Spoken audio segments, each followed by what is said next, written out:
देख रहे हैं इंडार राजकुमार के साथ। दोस्तों, आज की कहानी हमारे पास आई है अयोध्या फैजाबाद उत्तर प्रदेश से।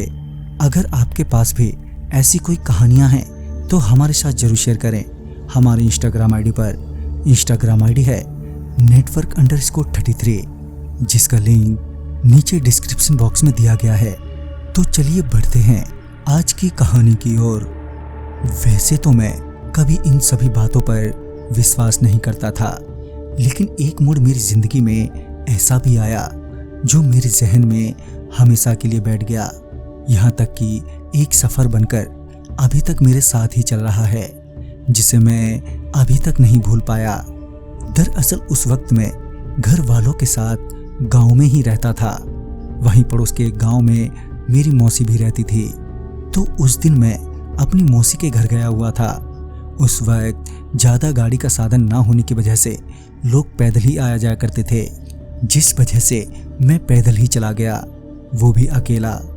शाम होते होते मैं मौसी के घर पहुंच गया और अगली सुबह जब मैं घर के लिए निकल रहा था तो मौसी ने कहा, अरे सुन, शाम को ही निकल जाइयो, ठीक है? तो मैंने मौसी को हाँ कहते हुए रुकने को कह दिया। शाम ढलते ही मैं फिर से मौसी से बोला, अच्छा मौसी, तो अब चलता हूँ मैं। अब मैं वहां से निकल ही रहा था कि मेरी मौसी की बेटी मेरे साथ जाने की जिद करने लगी। मैंने उसे मना भी किया, पर वो नहीं मानी। मौसी ने भी उसे बहुत रोका, पर वो मानी नहीं रही थी।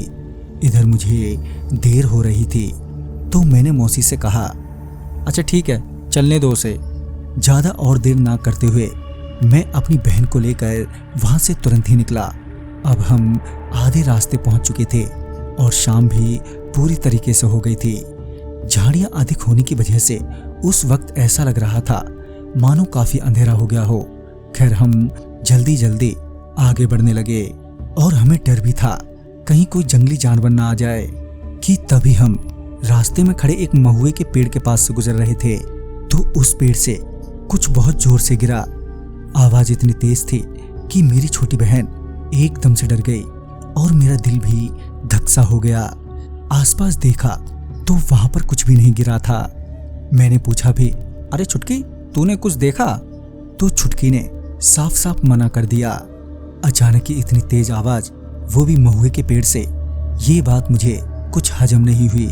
लिहाजन मैं और छुटकी वहां से चलने लगे कि तभी हमें किसी और की भी चलने की आवाज सुनाई दी, मानो कोई हमारे साथ साथ चल रहा हो। अब हम डरने लगे थे। छुटकी भी डर से रोने लगी थी। डर की वजह से उसे कुछ हो न जाए तो मैं कुछ मीठी बातें करके उसका ध्यान बटा रहा था, पर हम जल्दी जल्दी चलते रहे। खैर, अब हम चौराहे पर पहुंच गए, जहां हमें वहीं पर पड़े रेत पर एक बच्चा बैठा नजर आया। ये देखकर मैं हैरान था कि ये बच्चा अकेला यहाँ क्या कर रहा है, और वो भी इतनी रात गए। वो बच्चा हमें ही घूरे जा रहा था। वो हमें घूर ही रहा था कि उसकी आंखें एकदम से लाल हो गईं और बेहद बड़ी भी, और चेहरा भी बदल सा गया। अब वह इतना डरावना था कि हमारे पैरों तले जमीन ही खिसक गई और डर के मारे पानी पानी हो गया। कि तभी छुटके उसका भयानक चेहरा देखते ही बेहद डर गई और बेहोश होकर नीचे गिर पड़ी। मैंने कैसे भी करके हिम्मत जुटाई और छुटकी को गोद में लेकर वहां से भागा।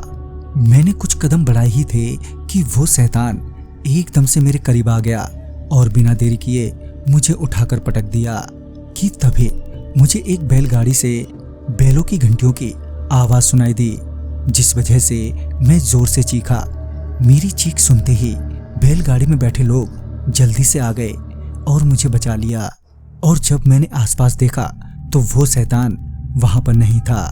तभी सभी लोग हमें घर ले आए और मैं उस दिन के बाद कभी भी रात के वक्त गांव के जंगल में नहीं गया, क्योंकि वो हादसा मुझे अभी भी डराता है। तो दोस्तों, इस कहानी में बस इतना ही।